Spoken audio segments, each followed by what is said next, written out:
από τον πόνο, η ψυχή του αγαπημένου σας προσώπου στέκεται δίπλα σας και ταράζεται από το σπαραγμό σας. Γνωρίζετε ότι ο Άγιος Πορφύριος με το μοναδικό διορατικό του χάρισμα αποκάλυψε μια συγκλονιστική πνευματική πραγματικότητα, ότι η απελπισία σας δεν πληγώνει μόνο εσάς, αλλά κυριολεκτικά καίει την ψυχή που μόλις έφυγε από το σώμα. Σήμερα θα ανοίξουμε το παραπέτασμα του αόρατου κόσμου. Θα δούμε τι ακριβώς συμβαίνει τις πρώτες 40 ημέρες μετά την κοίμηση ενός ανθρώπου, πώς οι δικές μας αντιδράσεις επηρεάζουν την πορεία του προς το φως και πώς μπορούμε, αντί να γίνουμε εμπόδιο, να γίνουμε η γέφυρα για την ανάπαυσή του. Αν νομίζετε ότι το κλάμα είναι η μόνη απόδειξη της αγάπης, ετοιμαστείτε να αναθεωρήσετε τα πάντα. Υπάρχει ένας άλλος δρόμος, πιο δυνατός, που ο Άγιος μας δίδαξε και ξεκινάει τώρα. Όταν ο θάνατος χτυπάει την πόρτα μιας οικογένειας, ο χρόνος σταματά. Η λογική παραλύει και το συναίσθημα κυριαρχεί. Είναι η πιο δύσκολη στιγμή της ανθρώπινης ύπαρξης. Ωστόσο, ο Άγιος Πορφύριος ο Καυσοκαλυβίτης, αυτός ο σύγχρονος φωστήρας της Ορθοδοξίας, έβλεπε τον θάνατο με μάτια τελείως διαφορετικά από τα δικά μας. Δεν τον έβλεπε ως τέλος, αλλά ως μια μετικεσία, μια μετακόμιση από τα φθαρτά στα άφθαρτα. Το πρόβλημα, όπως τόνιζε συχνά, δεν είναι η αναχώρηση της ψυχής, αλλά η άγνοια των ζώντων για το τι πραγματικά συμβαίνει εκείνες τις κρίσιμες ώρες και ημέρες. Ο Άγιος μας εξηγούσε πως η ψυχή, μόλις βγει από το σώμα, δεν χάνει τη συνείδησή της. Αντιθέτως, η συνείδηση γίνεται καθαρότερη, οξύτερη και απείρως πιο ευαίσθητη. Σκεφτείτε το σαν να αφαιρείτε ένα βαρύ πέπλο. Όσο είμαστε δεμένοι με το σώμα, οι αισθήσεις μας είναι περιορισμένες. Όταν όμως το σώμα παραμερίζεται, η ψυχή βλέπει και αισθάνεται τα πάντα με μια ένταση που δεν μπορούμε να φανταστούμε. Βλέπει τους αγγέλους, βλέπει τους δαίμονες, αλλά βλέπει και εμάς. Βλέπει τους συγγενείς της, τα παιδιά της, τους γονείς της και το πιο σημαντικό, δεν βλέπει απλώς τα πρόσωπά μας. Βλέπει την καρδιά μας, βλέπει την πνευματική μας κατάσταση. Και αυτό ακριβώς είναι το σημείο που ο Άγιος Πορφύριος χτυπούσε το καμπανάκι του κινδύνου. Υπάρχει μια θεμελιώδης πνευματική αρχή που πρέπει να κατανοήσουμε πριν προχωρήσουμε. Η πνευματική συχνότητα, όπως ένα ραδιόφωνο συντονίζεται σε συγκεκριμένους σταθμούς, έτσι και η ψυχή του κεκοιμημένου είναι συντονισμένη με τις ψυχές των ανθρώπων που αγάπησε στη γη. Αυτός ο δεσμός δεν κόβεται με το μαχαίρι του θάνατου.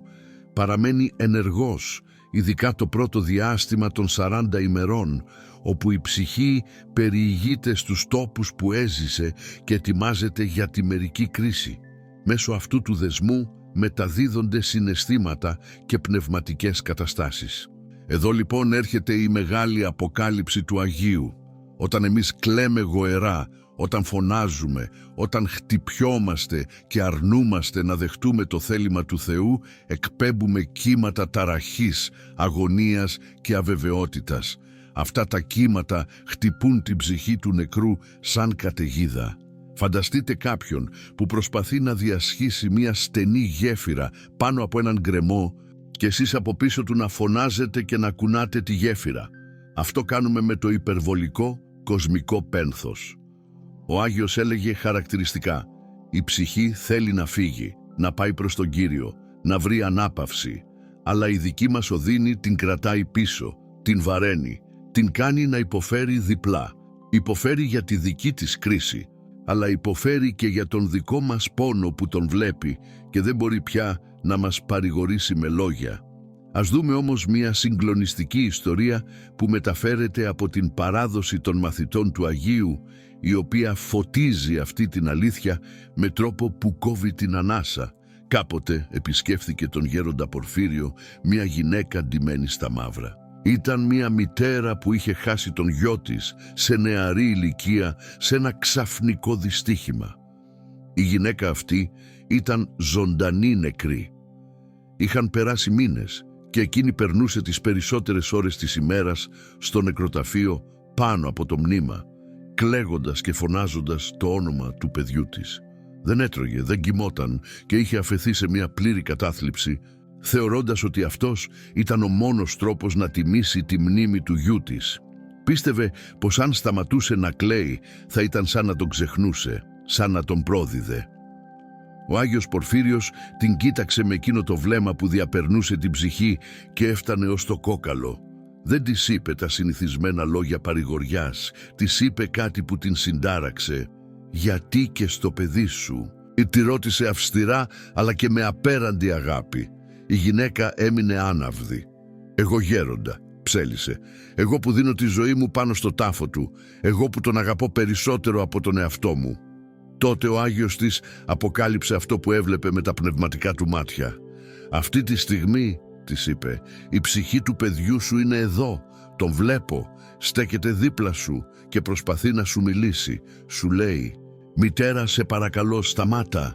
Ο πόνος σου γίνεται φωτιά που με τυλίγει. Δεν με αφήνεις να προχωρήσω. Δεν με αφήνεις να χαρώ το φως του Χριστού. Η λύπη σου είναι σαν ομίχλη που με πνίγει. Θέλω να προσευχηθείς για μένα, όχι να απελπίζεσαι για σένα». Η γυναίκα κατέρευσε, όχι από πόνο αυτή τη φορά, αλλά από τη συνειδητοποίηση της αλήθειας. Ο Άγιος της εξήγησε ότι αυτό που εκείνη ονόμαζε αγάπη, στην πραγματικότητα ήταν ένας εγωιστικός πόνος. Έκλαιγε για την απώλειά της, για τη δική της μοναξιά, για το δικό της κενό. Δεν έκλαιγε για την ψυχή του παιδιού της. Αν νοιαζόταν πραγματικά για την ψυχή του, θα έκανε αυτό που η ψυχή έχει ανάγκη: προσευχή, ελεημοσύνη, θεία λειτουργία.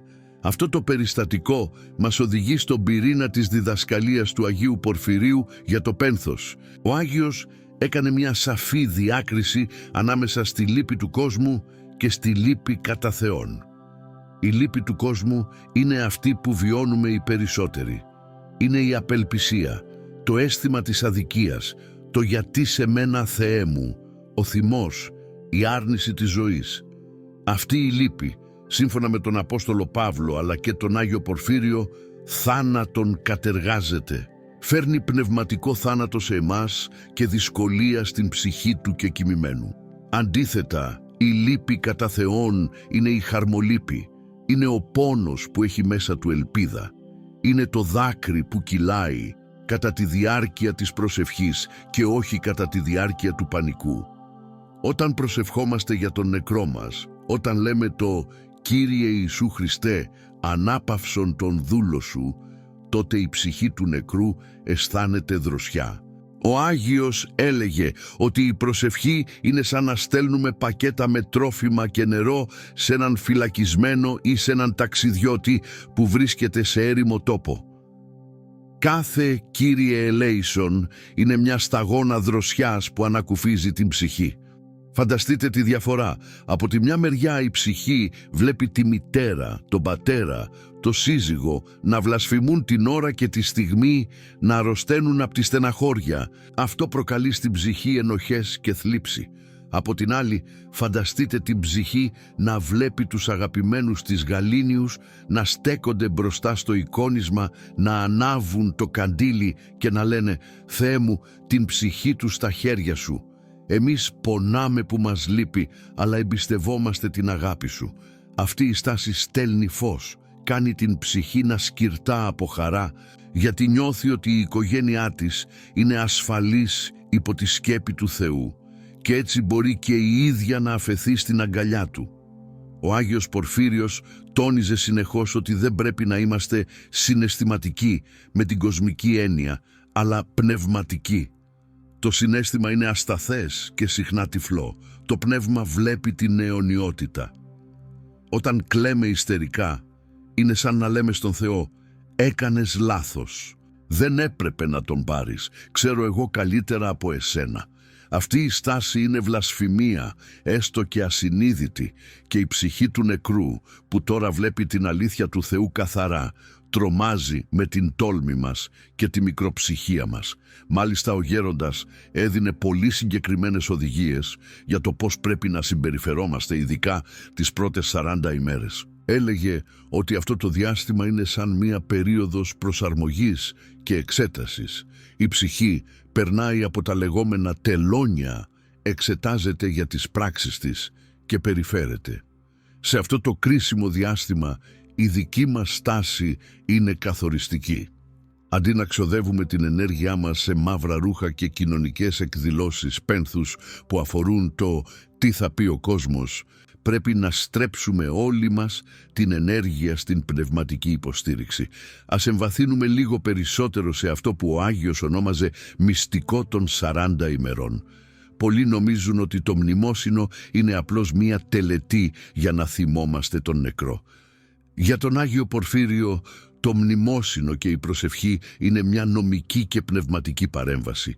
Έλεγε ότι ο Θεός συγκινείται από την αγάπη των ζώντων. Όταν βλέπει ότι εμείς που μείναμε πίσω, αντί να κοιτάμε την καλοπέρασή μας, γονατίζουμε και παρακαλούμε για τον αδελφό μας που έφυγε, τότε ο Θεός δίνει χάρη στον κεκοιμημένο, ακόμα κι αν εκείνος δεν είχε προλάβει να μετανοήσει πλήρως.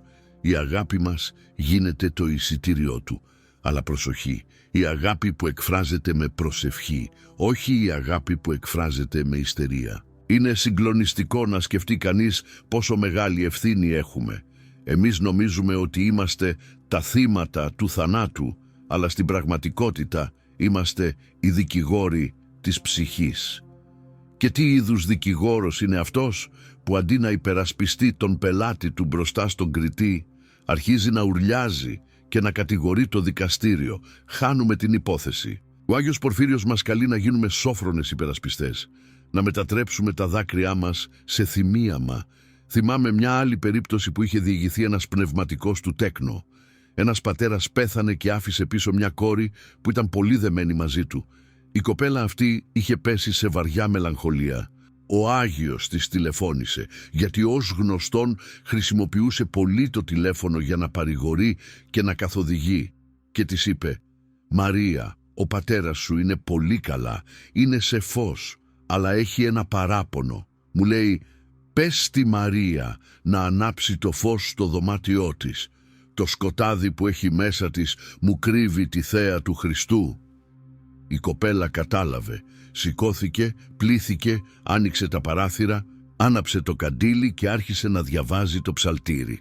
Την επόμενη φορά που μίλησε με το γέροντα, εκείνος της είπε χαρούμενος: «Τώρα μάλιστα, τώρα ο πατέρας σου χαμογελάει, τώρα επικοινωνείτε πραγματικά». Βλέπετε λοιπόν ότι η επικοινωνία δεν σταματά, απλώς αλλάζει συχνότητα. Από τη σωματική επικοινωνία περνάμε στην πνευματική. Και το μέσο για αυτή την επικοινωνία δεν είναι το κινητό τηλέφωνο, ούτε η φωτογραφία στο κάδρο, αλλά η καρδιακή προσευχή και η Θεία Λειτουργία. Ο Άγιος επέμενε πολύ στο θέμα της Θείας Λειτουργίας.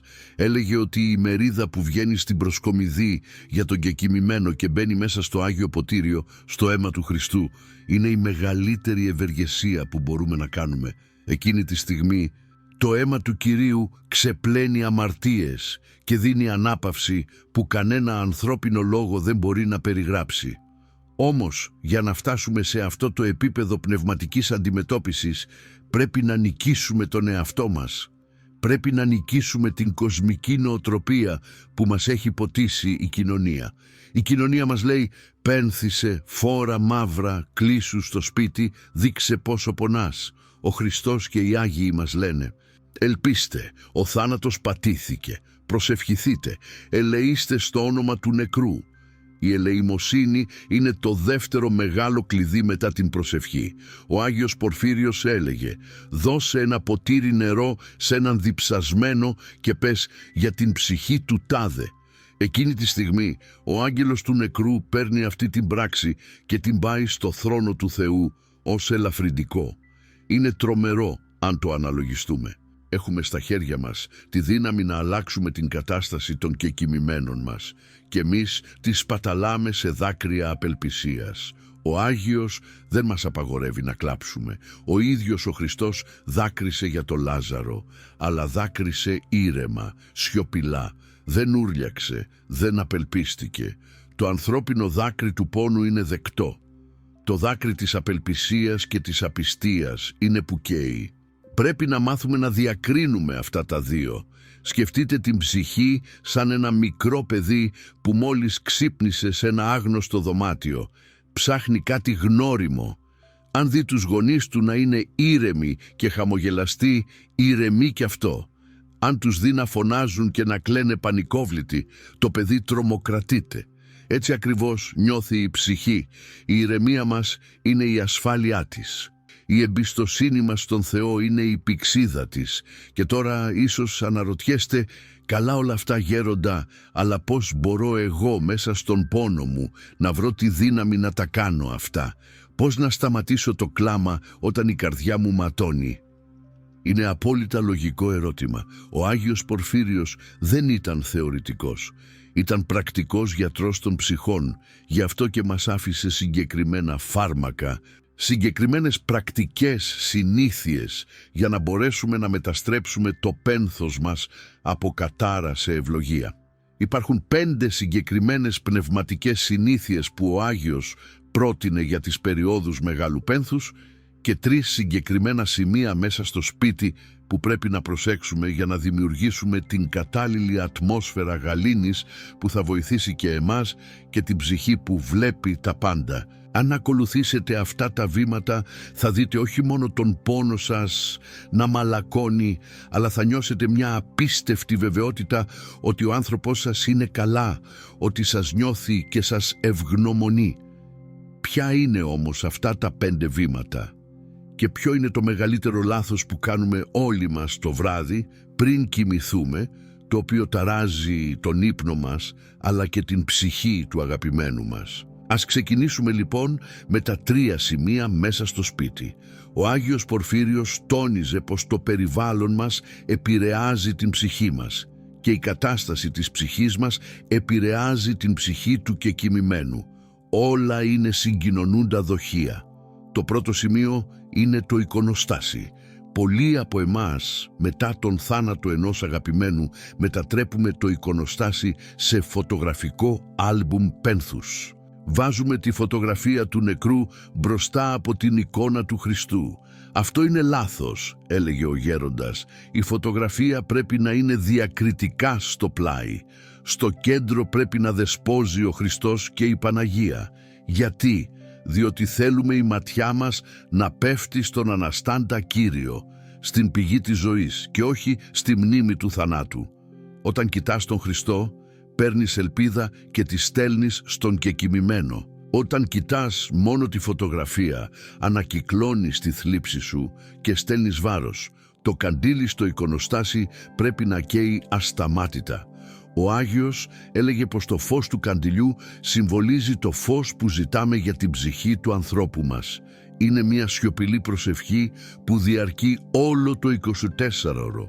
Το δεύτερο σημείο, και ίσως το πιο κρίσιμο, είναι το υπνοδωμάτιο το βράδυ. Εδώ γίνεται το μεγάλο λάθος που ανέφερα προηγουμένως. Το βράδυ, όταν σβήνουν τα φώτα και ξαπλώνουμε, είναι η ώρα που ο διάβολος μας επιτίθεται με τους λογισμούς της απελπισίας. Δεν θα τον ξαναδώ. Πώς θα ζήσω χωρίς αυτήν? Γιατί, Θεέ μου? Αυτές οι σκέψεις μέσα στο σκοτάδι γίνονται μαύρα σύννεφα που πνίγουν την ψυχή μας. Ο Άγιος Πορφύριος ήταν κάθετος. Ποτέ να μην κοιμόμαστε με δάκρυα απόγνωσης.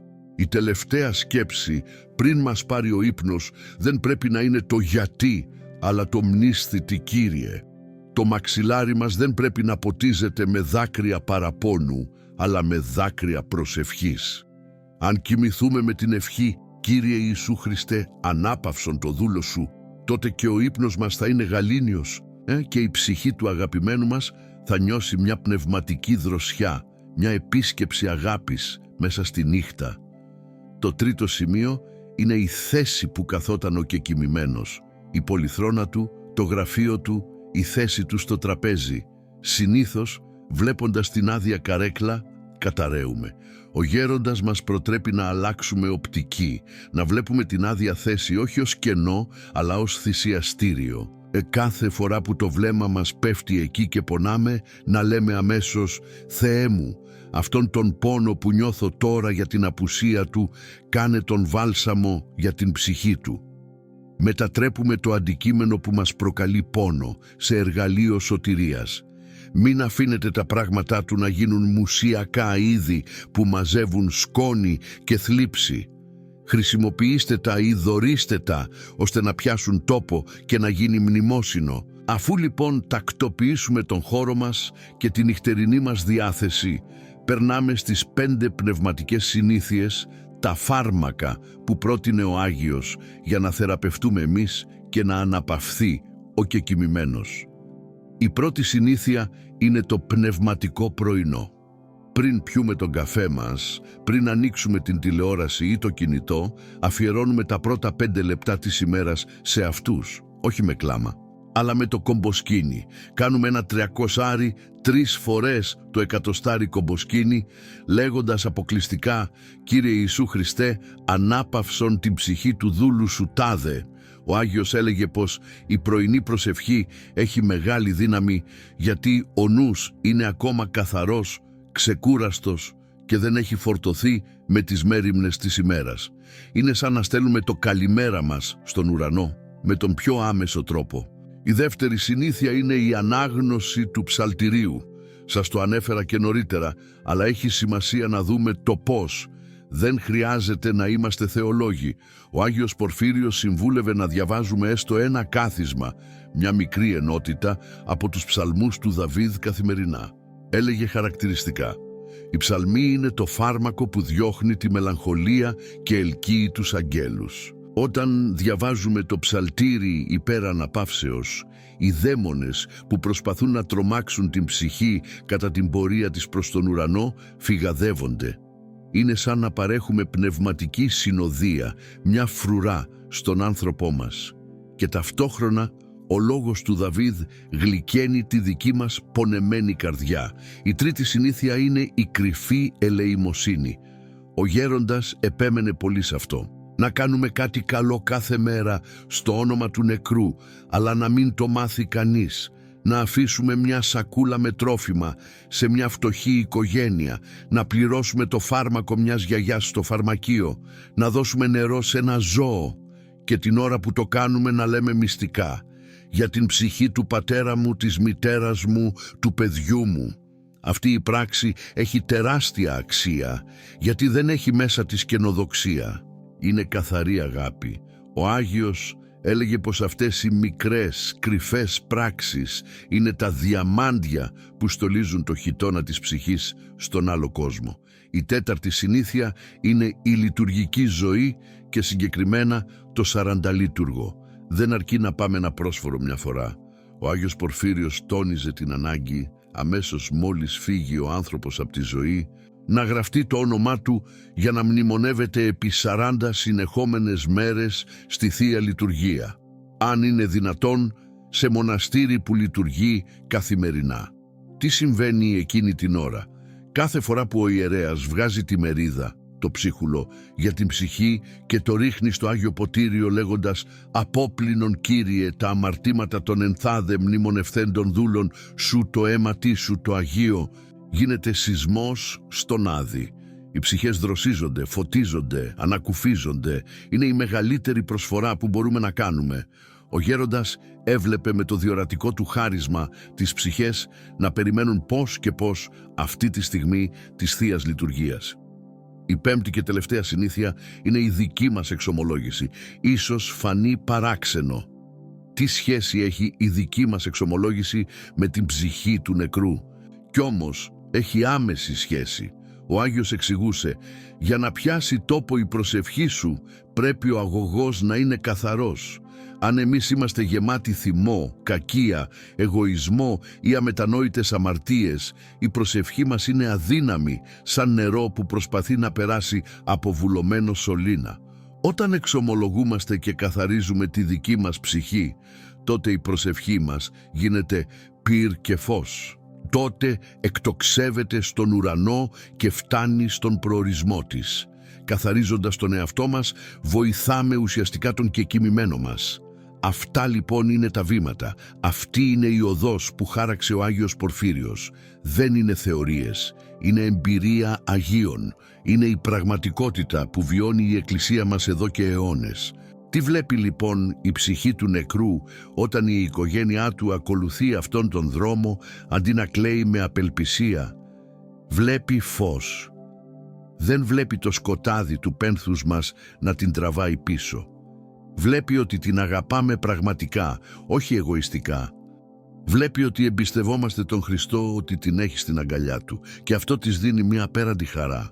Ο Άγιος Πορφύριος έλεγε σε μια μητέρα που είχε χάσει το παιδί της και είχε αρχίσει να ζει πνευματικά: «Τώρα το παιδί σου σε καμαρώνει. Τώρα λέει στους αγγέλους: κοιτάξτε τη μητέρα μου, κοιτάξτε φως που βγαίνει από την προσευχή της. Αυτή είναι η αγάπη μας». Καταλαβαίνετε το μέγεθος της ευθύνης αλλά και της ευλογίας που έχουμε. Ο θάνατος δεν είναι το τέλος. Είναι μια πόρτα. Και εμείς κρατάμε τα κλειδιά για να κάνουμε το πέρασμα του αγαπημένου μας πιο φωτεινό. Μην τους κρατάτε δεμένους με τη θλίψη σας στη γη. Δώστε τους φτερά με την προσευχή σας για να πετάξουν στον ουρανό. Αυτό ζητούν από εμάς. Αυτό περιμένουν. Και να θυμάστε πάντα τα λόγια του Αγίου: ο Χριστός είναι το παν. Εκεί που είναι ο Χριστός, εκεί είναι και οι αγαπημένοι μας.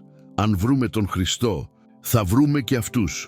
Δεν χάθηκαν, απλώς προπορεύτηκαν. Αδελφοί μου, αν αυτός ο λόγος του Αγίου Πορφυρίου άγγιξε την καρδιά σας, αν νιώσατε έστω και λίγο βάλσαμο στον πόνο σας ή αν γνωρίζετε κάποιον που πενθεί και χρειάζεται να ακούσει αυτά τα λόγια ελπίδας, μοιραστείτε το βίντεο. Εγγραφείτε τώρα στο κανάλι μας και ενεργοποιήστε την καμπάνα για να μην χάσετε τις επόμενες πνευματικές ομιλίες που ετοιμάζουμε. Πατήστε το «μου αρέσει» για να βοηθήσετε αυτό το μήνυμα να φτάσει σε περισσότερες πονεμένες ψυχές. Και παρακαλώ, αφήστε ένα σχόλιο από κάτω, γράψτε μας τη δική σας εμπειρία ή απλώς ένα όνομα για να το μνημονεύσουμε κι εμείς στην προσευχή μας. Καλό παράδεισο στους αγαπημένους μας. Αμήν.